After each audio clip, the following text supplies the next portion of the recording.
Hello guys, welcome to my channel. এটা হলো বিয়ের দিন সকালের ভিডিও। সকাল সকাল শুরু হয়ে গেছে বৃদ্ধি বা নান্দিমুখের প্রস্তুতি। এই বৃদ্ধি অনুষ্ঠানটা বাবার দ্বারাই সম্পন্ন হবে, তাই এখানে কুট্টি আর বাবা বসে গেছে পুজোর কার্যকলাপে। বৃদ্ধি শেষ হওয়ার পর আমরা যাচ্ছি সাজো বিয়ের জল ভরতে।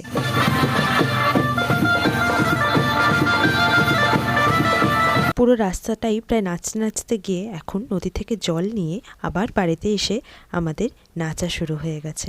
এখন এখানে সব বড়রা নাচছে। তারপর শুরু হলো কুট্টির গায়ে হলুদের প্রস্তুতি পর্ব। এখন হলুদটাকে কোটা হচ্ছে, তারপর সেই হলুদটা নিয়ে ওর গায়ে মাখানো হবে। এখানে কুট্টি পুরো রেডি। এখন আমি কুট্টির পায়ে হলুদ লাগিয়ে দিচ্ছি। সাধারণত হয়তো বোনেরাই পায়ে হলুদ লাগায়, আর আমিও এই চান্স পেয়ে ওকে ফুল ম্যারিনেট করে দিয়েছি। এখন ওকে স্নান করানো হচ্ছে। ওর মুখটা দেখুন কি হাস্যকর লাগছে। ভিডিওটি ভালো লাগলে সাবস্ক্রাইব করে দিও।